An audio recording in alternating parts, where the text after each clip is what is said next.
자, 오늘 말씀 같이 나누도록 하겠습니다. 오늘 함께 나눌 본문 말씀은요, 출애굽기 3장 13절에서 15절 말씀입니다. 출애굽기 3장 13절에서 15절 말씀 우리 같이 봉독하겠습니다. 모세가 하나님께 아뢰되 내가 이스라엘 자손에게 가서 이르기를 너희의 조상의 하나님이 나를 너희에게 보내셨다 하면 그들이 내게 묻기를 그의 이름이 무엇이냐 하리니 내가 무엇이라고 그들에게 말하리이까. 하나님이 모세에게 이르시되 나는 스스로 있는 자이니라. 또 이르시되 너는 이스라엘 자손에게 이같이 이르기를 스스로 있는 자가 나를 너희에게 보내셨다 하라. 하나님이 또 모세에게 이르시되 너는 이스라엘 자손에게 이같이 이르기를 너희 조상의 하나님 여호와 곧 아브라함의 하나님 이삭의 하나님 야곱의 하나님께서 나를 너희에게 보내셨다 하라. 이는 나의 영원한 이름이요 대대로 기억할 나의 칭호니라. 아멘. 자, 오늘 함께 나눈 본문 말씀은 출애굽기 3장 13절부터 15절 말씀이었고요. 오늘 나눌 말씀의 제목은 하나님의 이름은 이라고 정했습니다.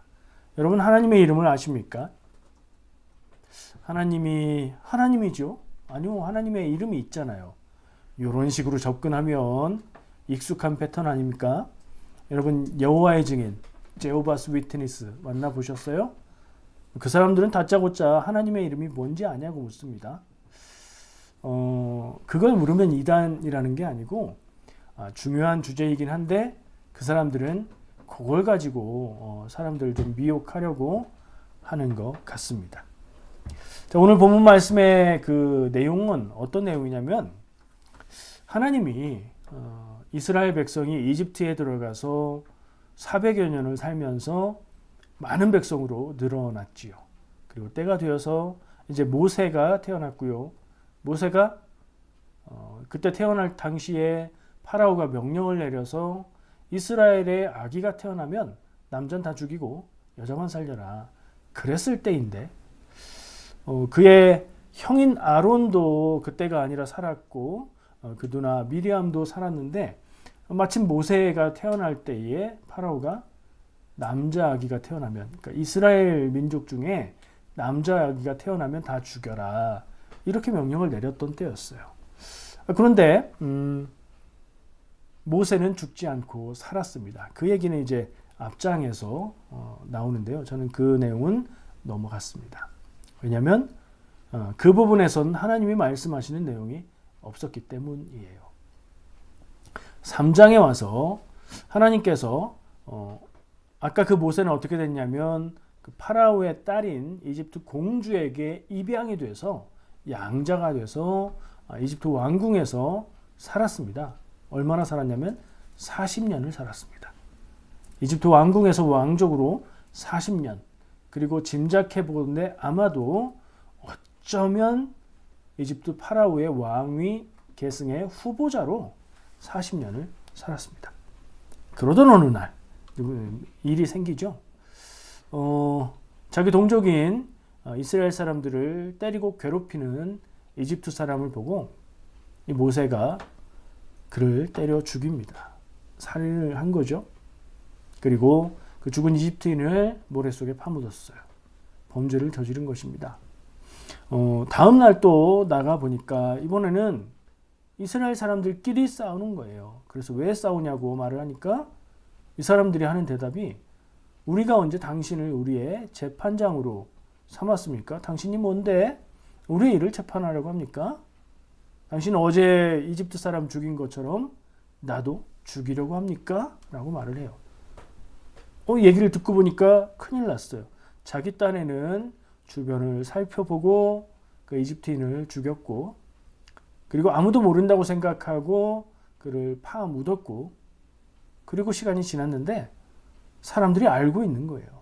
그리고 말씀은 파라오가 그 당시의 왕인 파라오가 이 일을 알고 모세를 죽이려고 한다는 상황으로 전개됩니다. 모세는 바로 그 길로 이집트 왕궁을 떠나서 광야로 도망갑니다. 광야로 도망가서 미디안 땅, 그러니까 미디안 사람들이 사는 그곳에 가서 그들과 함께 살기 시작했고요. 거기서 결혼도 했고요. 아이들도 낳았습니다. 미디안 광야에서 양치는 사람으로 40년을 또 살았습니다. 아까 이집트 왕궁에서 40년, 이번에 도망가서 40년. 몇 살이에요? 나이가 80입니다. 나이가 80된 이 모세에게 하나님이 나타나십니다. 불타는 떨기나무 가운데 하나님은 모세를 부르십니다. 그리고 모세에게 이제 이집트로 돌아가서 내 백성들을 데리고 가나안 땅으로 이제 가라 하고 사명을 주십니다. 네가 그 일을 감당하라 이렇게 명령하시죠. 모세는요 못하겠다고 이런저런 핑계를 대고 못하겠다고 합니다. 그러는 과정 중에 모세가 이 말을 한 거예요. 오늘 본문 말씀 내용을 그냥 말씀드리면 하나님께 질문을 하는 겁니다. 내가 이집트로 돌아가서 이스라엘 백성들한테 먼저 파라오에게 얘기하기 전에 이스라엘 백성들을 설득해야 될 거 아니에요. 그죠? 이스라엘 백성들한테 하나님이 나를 여러분들을 구원하라고 보내셨습니다. 그러면 이 사람들이 하나님은 뭔 소리야? 당신은 누군데? 그러면서 그래 그러면 그 하나님이 어떤 신이야? 라고 물을 텐데 뭐라고 대답해야 되지요? 라고 모세가 하나님께 질문을 했습니다. 그러니까 하나님이 어떤 분이시냐? 지금 나를 부르시고 내 앞에 계시고 나를 사명 주고 보내신다는 당신 하나님은 어떤 분입니까? 라고 질문하는 거예요. 모세 자신 스스로도 하나님을 잘 몰랐기 때문에 그리고 이집트에 살고 있는 이스라엘 백성들도 하나님을 잘 모르기 때문에 하나님은 처음에 소개하실 때 너희 조상의 하나님이다 라고 말씀하십니다. 그건 알았겠죠. 이집트에 400여 년을 살고 있었던 이스라엘 백성들이지만 자기들이 왜 이집트에 들어왔는지 자기들의 조상은 누군지 그건 기억하고 있겠죠. 그래서 하나님은 내가 너희 조상들의 하나님 아브라함과 이삭과 야곱의 하나님이다 라고 말씀하시는 거예요. 어쩌면 조상의 하나님 아브라함과 이삭과 야곱의 하나님이라는 그 하나님에 대한 설명이 이 이스라엘 백성들이 알아들을 수 있는 유일한 하나님에 대한 설명이었을지도 모르겠습니다. 그래서 더욱더 모세는 백성들을 설득하기 위해서 하나님을 누구라고 말해야 그 사람들이 믿고 듣고 따르겠습니까? 라고 물은 거예요. 자, 하나님이 답을 주십니다. 14절 말씀에 보면 하나님이 나는 스스로 있는 자이니라 라고 말씀하십니다. 하나님은 스스로 있는 분이시구나. 이게 하나님의 이름인가? 스스로 있는 자다. 근데 그러기에는 좀 서술이잖아요. 문장이잖아요. 그래서 쭉 더 보면요. 너는 이스라엘 자손에게 이같이 이르기를 스스로 있는 자. 이게 지금 방금 나는 스스로 있는 자다라고 얘기하신 하나님의 이름 같은 그런 거고요. 그분이 나를 너에게 보내셨다. 이렇게 얘기해라. 모세한테 얘기하시는 거죠. 하나님이 또 모세에게 너는 이스라엘 자손에게 이같이 이르기를 너희 조상의 하나님 여호와 곧 아브라함의 하나님 이삭의 하나님 야곱의 하나님께서 나를 너에게 보내셨다고 해라. 좀 헷갈리죠. 모세는 하나님께 당신은 어떤 분이십니까? 당신의 이름은 무엇입니까? 백성들한테 얘기해 줘야 될 것 같습니다. 이렇게 질문한 거고요. 그 질문에 대해서 하나님은 이름인지 뭔지 잘 모르겠는 나는 스스로 있는 자다라는 얘기를 하셨고요. 근데 또 가서 얘기하라고 하실 때는 너희 조상의 하나님 여호와 곧 아브라함의 하나님 이삭의 하나님 야곱의 하나님이라고 또 얘기를 하세요. 하나님의 이름은 뭐죠? 근데 말씀 가운데 나왔어요. 우리가 기억하는 하나님의 이름은 뭐예요? 여호와죠. 여호와. 그렇게 얘기하면 여호와의 증인 아니요. 하나님의 이름은 여호와가 맞아요. 하나님이라는 말은 이름, 고유명사가 아니죠. 일반 명사죠. 신을 지칭하는 말이에요.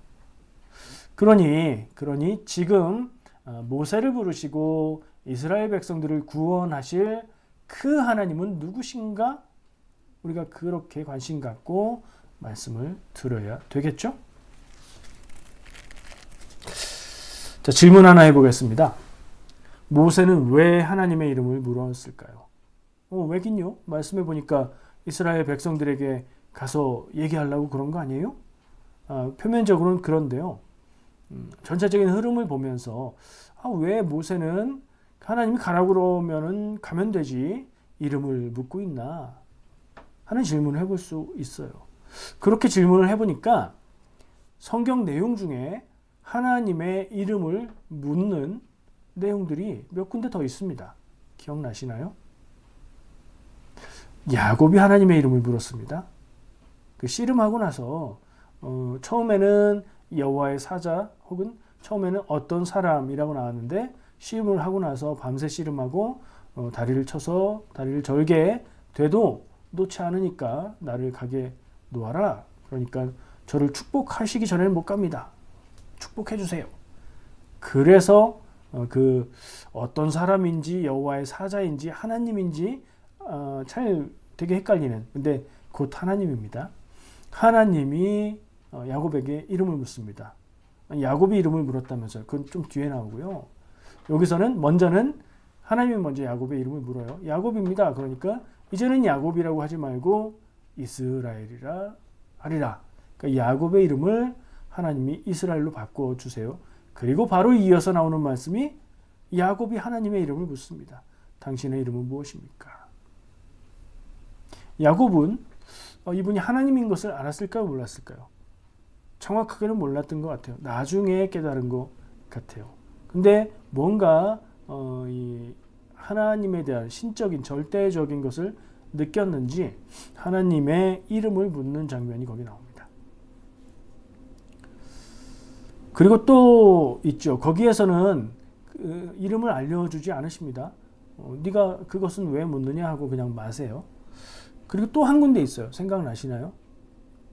사사기 중에 사사기에서 제일 유명하고 재밌고 뭐 그런 사사 삼손이 있죠. 삼손의 아버지 아시나요? 삼손의 아버지 마누아라는 사람입니다. 삼손이 태어나기 전에 여호와의 사자가 마누아에게 나타나서 계시를 해주십니다. 이제 날 너희 아들은 하나님이 선택한 자요. 그는 나실인으로 머리를 자르지도 말고 포도도 먹지 말고 포도주도 먹지 말고 이렇게 얘기해줘요. 그러니까 이 마누아가 이름을 묻습니다. 당신의 이름은 무엇입니까? 하고 묻습니다. 이름은 왜 묻느냐라고 하면서 츤데레인가요? 얼핏 가르쳐 주십니다. 내 이름은 기묘자라. 이것도 할 말이 많은 얘기입니다만 오늘은 그게 핵심이 아니라서 길게 얘기 안 하고 넘어가겠습니다. 간단히 얘기하면 내 이름은 기묘자라 라는 말씀은 하나님의 이름이 기묘자시라는 게 아니고요. 네. 웃지 마세요. 네. My name is wonderful. 네가 이해할 수 있는 그런 존재가 아니다 라는 말이에요. 그래서 내 이름을 묻지 말라는 뜻이에요. 성경에 하나님의 이름을 묻고 하나님의 존재를 알려고 하고 그런 질문에 대해서 거의 하나님이 답을 안 주십니다. 기묘자라고 알려주셨잖아요. 아니라니까요. 묻지 말라는 얘기예요. 그것도. 그러면 모세가 하나님께 물었을 때 하나님이 나는 스스로 있는 자니라 라고 말씀하신 건 이름을 가르쳐 주신 걸까요? 모세는 왜 물었을까요? 자, 지금 왜 물었을까요? 질문을 하다가 얘기가 흘렀는데요. 생각해 보고자 하는 게 있어서 그 얘기를 했습니다. 모세의 말에서 이유를 찾으면 이스라엘 백성들이 물을 거니까 알려주세요 라는 얘기인데 모세 스스로 하나님을 정확하게 모르니까 자기가 알려줄 수 없으니까 하나님 저한테 알려주세요 라고 말하는 거죠. 이 상황들을 보면서 우리는 모세가 이 하나님을 잘 모른다 이런 결론을 내릴 수 있어요. 그러나 하나님께서 모세를 부르시고 지금 만나고 있죠. 그러니까 모세는 하나님을 만나고 있는 거고 하나님의 임재를 지금 체험하고 있는 거예요. 모세는 그나마 좀 직접적으로 하나님을 알 수 있다는 느낌을 받을 수 있어요. 그러면 이스라엘 백성들은 어땠을까요? 몰랐습니다. 그래서 하나님이 강조하면서 처음 꺼내는 얘기는 내가 너희 조상의 하나님이다 라고 얘기를 하시는 거예요. 그건 기억하고 있기 때문이죠. 그리고 이름으로 알려주신 말은 나는 스스로 있는 자니라 하는 말이었던 거예요. 자, 모세는 왜 하나님을 몰랐을까요? 이스라엘 백성들은 왜 하나님을 몰랐을까요? 알았을 수도 있기는 해요. 저는 말씀의 흐름을 볼 때 이집트에 살고 있었던 이스라엘 백성은 하나님을 몰랐던 것 같다고 판단을 하게 됩니다. 그러니 하나님이 알려주실 땐 나 네 조상의 하나님이야 라고 얘기하신 거고 그 외에는 알려주실 수 없었던 거죠. 그 하나님의 이름이라고 알려주신 나는 스스로 있는 자니라 라는 말씀도 우리말로 되어 있는 그 이름도 참 어렵고요. 그죠? 의미를 잘 알 수가 없는 말씀입니다. 자, 모세나 이집트에 살았던 이스라엘 백성은 이 하나님, 그들의 조상의 하나님을 잊어버린 것 같습니다. 그럼 그들은 신이라고 하면 누구를 알았을까요? 이집트의 신이 그들의 신이 아니었을까요? 우리는 더 이해하기가 쉽습니다.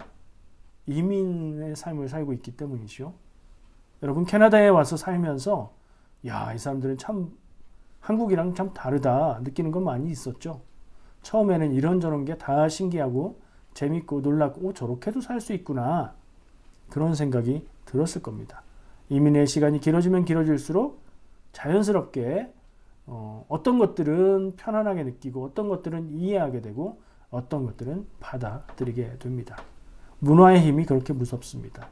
주변을 가득 채우고 있는 문화는 그 안에 살고 있는 사람을 그 문화에 동화시켜 버립니다.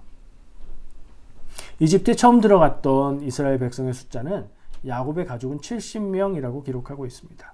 70명이 어느 정도로 늘었냐면 출애굽할 때 이집트에서 나올 때 보면 성인 남자 장정만 군인으로 싸울 수 있는 사람들의 숫자가 63만 명이다 이렇게 기록하고 있습니다.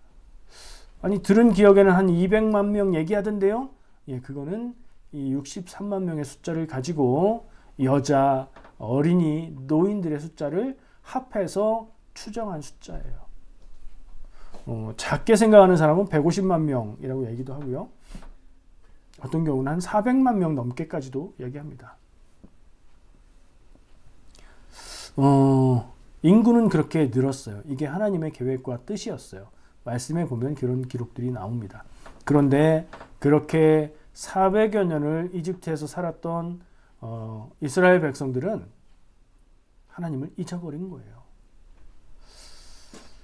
그래서 그들에게 신, 갓, 하나님이라고 하면 태양신 라, 이집트의 신이잖아요. 아니면 뭐 오시리스, 이시스, 이집트에는 신들이 많거든요. 고대 이집트의 종교는 다신교입니다.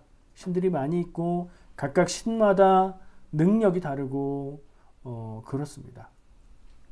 자, 그러니까 모세가 하나님의 이름을 뭐라고 알려드릴까요? 라고 묻는 질문을 우리가 정말 신앙 위에서 하나님을 알고 만나면서 하나님의 이름을 묻는 것이라고 생각해야 될까? 아니면 하나님을 알지 못하는 모세가 절대적인 존재를 느끼며 당신은 누구십니까? 어떤 신입니까? 를 묻는 말입니까? 알 수는 없어요. 알 수는 없는데 이렇게 상황을 짐작해 본다면 어쩌면 모세는 지금 모세를 부르고 있는 하나님을 이집트의 어떤 신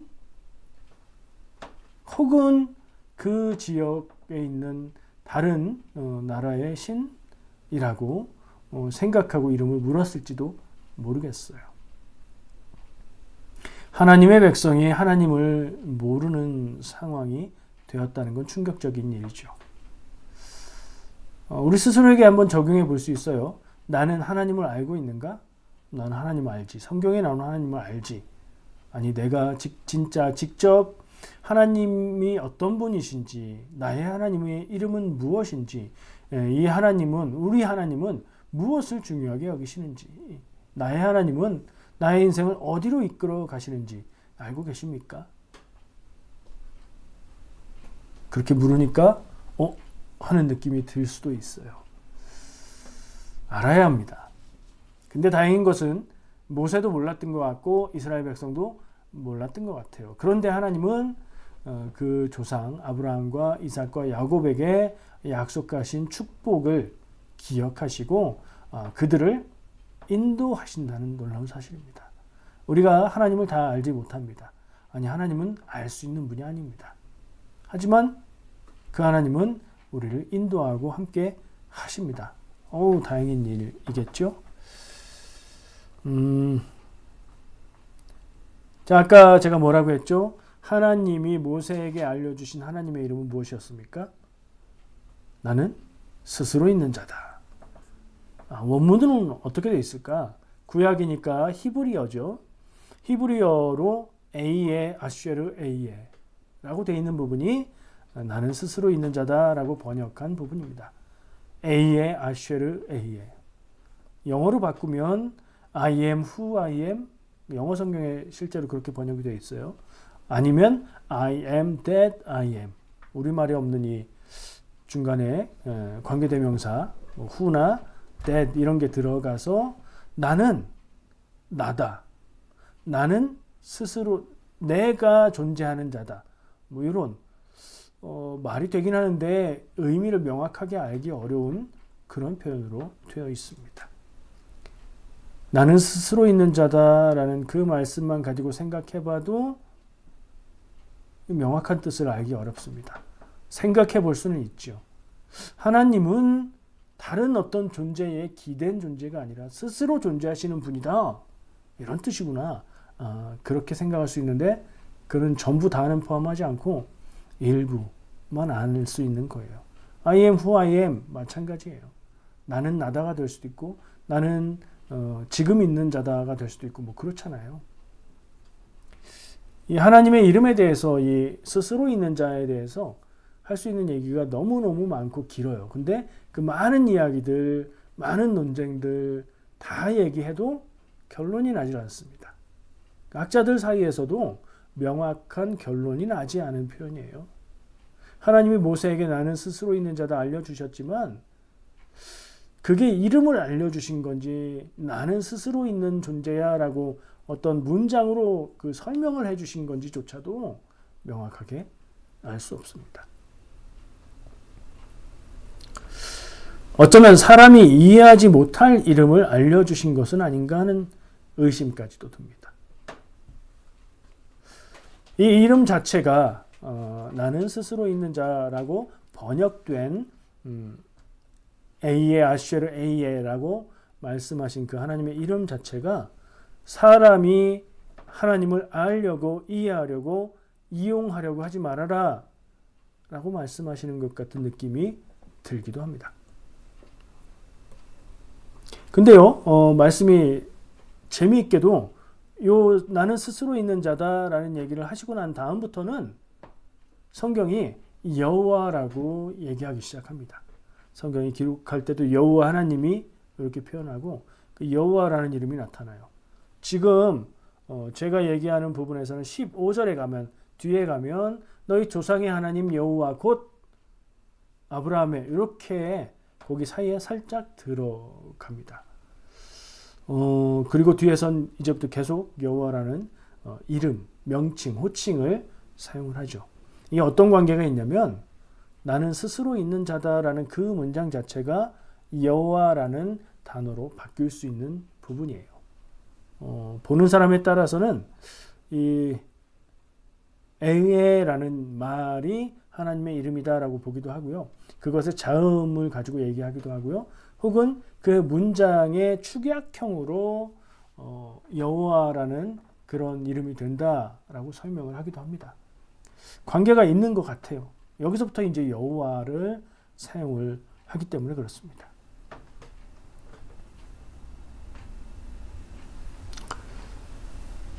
이 여호와의 말씀, 여호와라는 명칭 그리고 그건 스스로 있는 자와 같다고 생각할 때 이것에 대해서 할 수 있는 이야기들은 너무나 많지만 명확한 결론은 안 난다고 했죠. 그래서 어쩌면 좀 엉뚱한 생각인데 어쩌면 모세를 향해서 내 이름을 알려주긴 하는데 네가 하나님을 알 수 있다 생각하지 말아라 라는 경고를 담아서 주시는 건 아닌가 하는 생각까지 해보게 됩니다. 십계명에 보면요. 십계명의 두 번째 계명으로 되어 있는 부분에 어떤 형상도 만들지 말라는 말씀을 주고 있습니다. 그리고 그 형상을 우상으로 섬기고 절하고 하면 안 된다. 결국에 논리적으로 따져보면 하나님에 대해서도 어떤 형상도 만들지 말라는 말씀이 되는 거예요. 이 말씀의 이 뜻이 모세에게 말씀해 주고 계시는 스스로 있는 자다 혹은 여호와라는 명칭과도 지금 제가 해석한 바로는 이거 하나님을 알려고 하지 말라는 그런 부분하고 좀 통하는 부분이 있다는 생각까지 해봅니다. 야, 한참 얘기했는데 하나님의 이름이 하나님을 알려고 하지 말라는 얘기라고요? 글쎄요. 자, 오늘 말씀의 결론은 좀 이상할 수도 있는데 하나님의 이름을 묻지 말자로 가도 괜찮을 것 같습니다. 하나님의 이름이 중요하지 않다는 것은 아닙니다. 여호와가 틀렸다는 것도 아니고요. 성경을 자세히 공부하고 보면 하나님에 대한 호칭을 하나님이라고 부르기도 하고요. 아도나이라고 부르기도 하고요. 엘로힘이라고 부르기도 하고요. 엘이라는 것도 하나님을 가리키는 명칭이고요. 여호와라는 개역 성경의 발음도 있지만 공동 번역 성경에는 야훼라고 번역하고 있기도 합니다. 하나님의 이름을 묻는 것의 의미를 생각할 때 하나님의 이름을 알려주긴 하셨지만 하나님의 이름을 묻는 것이 우리에게 허용되는 것이 아니다. 이런 생각을 저는 결론으로 냅니다. 하나님의 이름을 묻고 하나님의 이름을 들어서 하나님을 안다는 게 사람에게 허용되지 않은 일이라는 거예요. 누가 하나님을 알 수 있을까요? 무슨 말이죠? 사람으로서 그 어떤 누가 하나님은 어떤 분이라고 말할 수 있겠냐는 거예요. 하나님을 다 알아야 하나님은 어떤 분이라고 말할 수 있지 않을까요? 근데 사람이 하나님을 다 알 수 있습니까? 안 되죠. 아무리 똑똑해도 아무리 공부를 많이 해도 그건 안 되는 일입니다. 그런데도 사람들은 하나님을 알겠다고 합니다. 하나님을 알려고 하고 하나님의 이름을 찾으려고 하고 성경을 연구하고 공부하고 그래서 하나님의 뜻을 알아내겠다고 생각하기도 합니다. 기도를 열심히 해서 하나님의 마음과 뜻과 계획을 알겠다는 생각을 하기도 하지요. 그래야 되는 부분이 있긴 있는데 하나님을 알겠다는 욕구는 무엇을 위한 것인가 깊이 생각해 봐야 됩니다. 사람이 내가 하나님의 뜻을 알고 하나님의 뜻을 따라서 내가 하나님의 뜻을 따르고 순종해서 하나님으로부터 내가 원하는 것을 얻어내겠다는 생각을 갖고 있지는 않은가. 이거 구분해내기 참 힘든데요. 하나님을 알고 신앙생활을 열심히 하고 기도를 열심히 하고 믿음의 삶을 살겠다는 그 마음속에 이런 부분이 없지 않을 겁니다. 내가 하나님의 뜻을 알고 사람들에게 전하고 제대로 가르치겠다. 교만한 마음 아닙니까? 하나님을 알겠다는 생각은 조심해야 됩니다. 물론 하나님을 알아야 하지만 하나님을 내가 전부 알아서 내가 하나님을 다 이해해서 하나님의 뜻과 하나님의 마음을 기쁘게 해드리며 그래서 내가 복을 받겠다라는 생각으로 가면 그건 틀린 길이라는 겁니다. 욥기 38장 4절 5절 말씀 함께 나누고 싶습니다. 내가 땅에 기초를 놓을 때에 네가 어디 있었느냐? 내가 깨달아 알았거든 말할지니라. 누가 그것의 도량법을 정하였는지, 누가 그 줄을 그것의 위에 띄웠는지 네가 아느냐? 하나님은 욥기의 말미에 하나님이 직접 임하셔서 이렇게 질문합니다. 이렇게 질문하시면 하나님이 사람이 그 어떤 사람이 제가 압니다, 봤습니다 라고 대답할 수 있을까요? 없지요. 같은 뜻으로 잠언 30장 4절에 이런 말씀이 있습니다. 하늘에 올라갔다가 내려온 자가 누구인지, 바람을 그 장중에 모은 자가 누구인지, 물을 옷에 싼 자가 누구인지, 땅의 모든 끝을 정한 자가 누구인지, 그의 이름이 무엇인지, 그의 아들의 이름이 무엇인지 너는 아느냐? 모른다는 얘기죠. 사람은 하나님을 알 수 없습니다. 사람은 하나님을 소유할 수 없습니다. 사람이 하나님을 다 이해할 수 없습니다. 우리는 하나님을 이해하거나 그 뜻을 알 수 있는 존재가 아닙니다. 그럼 뭘 해야 될까요? 하나님을 알고 이해하려고 할 게 아니라 그분을 바라보고 그분을 믿고 하나님이 함께 하시는 길로 살아가야 합니다. 창세기에 아담과 하와가 나오죠. 하나님이 그들을 에덴 동산에 살게 두셨는데 그들이 하나님이 하지 말라고 한 일을 합니다. 원죄라고 하죠. 선과 악을 알게 하는 나무의 열매를 다른 건 다 먹는데 요거 하나만 먹지 마라 라고 했는데 하와가 그것을 먹고, 물론 뱀의 유혹에 넘어가서 그랬습니다. 하와가 그것을 먹고 아담에게 주어서 아담도 먹게 했습니다. 그걸 원죄라고 한다고 했죠. 하나님의 명령을 어긴 것, 순종하지 않은 것, 불순종의 죄라고 말합니다. 그 본질은 무엇일까요? 하나님의 말씀을 넘어서 사람이 하나님과 같이 되고자 했던 욕망이었습니다. 그 욕망이 사람에게 죄인 겁니다. 그것이 교만인 겁니다.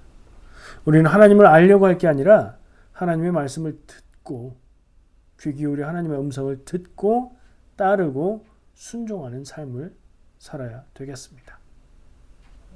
기도하겠습니다.